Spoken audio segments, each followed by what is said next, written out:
5 August खालारनि रादाबाव नोंथांमोन बयखौबो बरायबाय। अन्नानै हादरनि रादाब चेनेलखौ लाइक आरो साबस्क्राइब खालामना हो। दानिया फैदो दिनैनि रादाबनि हेडलाइन्सआव। सेथियाव, बिहारनि वैशालीआव मोनसे दुखुनांथाव जाथाय जादों। सावन दाननि फालिथायाव गोबां लाइमोनफोरा रबिबाराव मोनसे धोरोमारि थावनिनि घाटनिफ्राय दै लायनो थांदोंमोन। मिथिनो मोननाय बायदिब्ला माइकफोरखौ गारिनि गोजौ बाहागोआव लागायनाय जादोंमोन। वैशालीनि हाजीपुर दारिमिनारि पुलिस थानानि सिङाव थानाय मोनसे जायगायाव माइकफोरा लामाजों थांबाय थानाय थांनाय हाइ भल्टेज ताराव थाबथायो, जायनि जाहोनाव सर्ट सार्किट जानानै सा 9 सेंग्राफोरा जिउ गोमायो। बे जाथायाव गोब्राबै जोखोम जानायनि उनाव गुबुन 2 सेंग्राया दायो देहा फाहामसालियाव फाहामथाय लागासिनो दं। पुलिसआ जाब्रबथायनि बागै मिथिनो मोननानै जाथाय जायगायाव सहैयो आरो जोखोम जानायफोरखौ देहा फाहामसालियाव दैथायहरो। नैथियाव, शिबसागर जिल्लानि जयसागर पुलिसआ रबिबारनि मोनायाव सासे लाइमोननिफ्राय गंसे पिस्तल बोखांनो हादों, जायनि जाहोनाव बै ओनसोलाव दावराव-दावसि सोमजिदों। मिथिनो मोननाय बायदिब्ला पुलिसआ जीजीएस सारियालिनिफ्राय पंकज दास मुंनि सासे 32 बोसोर बैसोनि सेंग्रानिफ्राय गंसे 22mm पिस्तल आरो गंथाम गोथां गुलि जब्द खालामो। जब्द खालामनाय पिस्तलखौ चाइनायाव बानायनाय जादों होनना बुंनाय जादों। मिथिनो मोननाय बायदिब्ला जयसागरनि थागिरि कंकन दासनि फिसाज्ला पंकज दासआ तिनिसुकियायाव थायो। थांनाय गोबां साननिफ्रायनो सेंग्राया पिस्तलखौ लानानै बे ओनसोलाव बेरायबाय थानायखौ मिथिनो मोननानै जयसागर पुलिस मावख'गिरि मनरन्जन राजख'वाया हरनि 9 रिंगायाव सिग्रोमहैनानै पिस्तल गोनां सेंग्राखौ हमनो हायो। थामथियाव, हामासनि गाहाय इस्माइल हानियानि थैनायनि उनाव इजिप्टनि राजथावनिनि कायर'आव गाजायाव दावहा दोनथ'नायनि सावरायनायखौ नेवसिनानै फिन गाग्लोबफिनलायनाय जादों। रबिबाराव इजराइलनि रौनियाफोरा गाजायाव गावसोरनि गाग्लोबनायखौ बांहोदोंमोन। फरायसालि, देहा फाहामसालिनि सोरगिदिं आरो गुबुन जायगाफोराव थाग्रा सुबुंफोरखौ नोजोर होनानै गाग्लोबनाय जादों। बे गाग्लोबनायाव गासै 44 सुबुंफोरा जिउ गोमादों। गाजा सोहोरनि गंनै फरायसालियाव गासै 25 सुबुंफोरा थैदों। दिर अल बाला सोहोरनि देहा फाहामसालिनि सोरगिदिं टेन्टआव थाग्रा 4 सुबुंफोराबो थैदों। इजराइलनि राजथावनि टेल अविभनि लेङाइ ओनसोलाव सासे फिलिस्टाइनआ गोबौ हाथियारजों गाग्लोबनानै 2 इजराइलनि नोगोरारिफोरखौ बुथारदों। इरानाव हामासनि गाहाय इस्माइल हानिया आरो लेबनानाव हिजबुल्लाहनि गागि बिथोनगिरि फुआद शुक्रखौ बुथारनायजों गेजेर सानजायाव जेंनाया बांदों। बेबादि थासारियाव इजराइलनि राजथावनियाव सासे फिलिस्टाइननि सुबुङा 2 सुबुंखौ बुथारनायनि उनाव थासारिनि दावरावआ बांदों।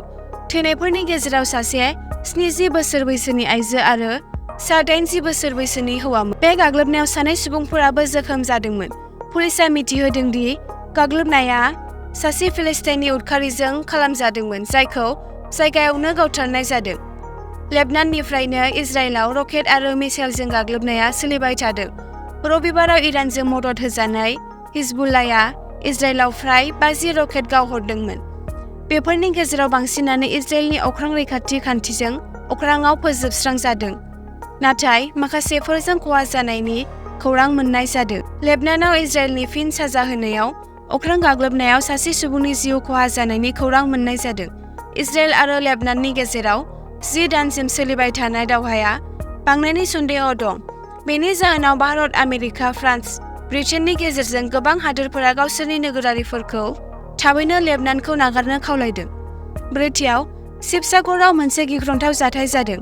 शिबसागर सदर पस्ट अफिसआव हराव पस्ट अफिसखौ नेग्रानि थैजों बुंफबनाय गोथै सह'खौ मोननाय जादों। थैनाय सुबुंखौ पस्ट अफिसनि हरनि नेग्रा बुद्धेश्वर गगৈ होनना मिथिनो मोननाय जादों। गुबुन सानफोरनि बायदि नेग्राया रबिबारनि मोनायाव पस्ट अफिसनि नेफैदोंमोन। हराव नेबाय थानाय समावनो नेग्राया चौकीदारआ दुथांफोरनि आखायाव थैनो गोनां जायो।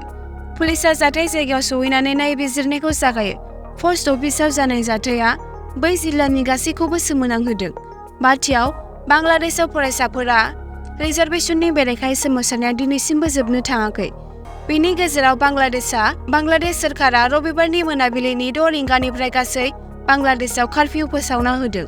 बांलादेशआव बे सोमावसारनाय समाव 95 नि बांसिन सुबुंफोरा थैनो गोनां जाबाय। बेनि गेजेराव बांलादेशआवबो सानथामनि बन्द फोसावनाय जादों। सोमावसारारि फरायसाफोरा गाहाय मन्थ्रि शेख हासिनानि बिबान एंगारनो दाबिबो खालामदों। मोनसे रिपर्टनि बायदिब्ला फेनीआव हिंसानि समाव 7 सुबुंफोरा थैदों। बेनि अनगायैबो सिराजगन्जआव साब्रै, मुंसिगन्जआव 3, बगुरायाव 3, मागुरायाव 3, भलायाव 3, रंपुराव 3, पाबनायाव 2, सिलहाटआव 2, कुमिलायाव 1, जयपुरहाटआव 1, ढाकायाव 1 आरो बारिसलाव 1 थैनायनि खौरां मोननाय जादों। बेनि गेजेराव बांलादेशनि नखर मन्थ्रि बिफाना रबिबारनि मोनाबिलिनि 6 रिंगानिफ्राय हादोरनाङै कारफिउ फोसावदों। कारफिउनि समाव फेसबुक, वाट्सएप, इन्स्टाग्राम, मबाइल इन्टारनेटखौबो बन्द थागोन होननाबो फोसावदों। 6थियाव आसामनि लाभलिना बरग'हाइया बक्सारआ रबिबाराव क्वार्टार फाइनालाव चीननि ली qianजों जेनदोंमोन। 2020 मायथाइनि टकिय' अलिम्पिकआव भारतनि थाखाय ब्रन्जनि मेडेल देरहानाय लाभलिनाया बे खेबाव क्वार्टार फाइनालाव थाथ'नांनो गोनां जायो।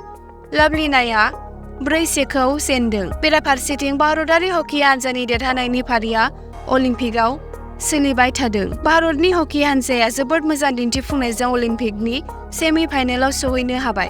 भारतनि हकी हानजाया ट्राइब्रेकाराव भारत ग्रेट ब्रिटेनजों 4-2जों खुंजानायनि उनाव अलिम्पिकनि सेमि फाइनेलाव सौहैनो हायो।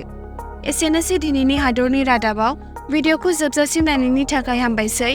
अन्नानै हादरनि रादाब चेनेलखौ साबस्क्राइब आरो नटिफिकेशन बेलखौ अन खालामनानै ला हादरनि रादाबनिफ्राय नटिफिकेशनखौ मोननो थाखाय।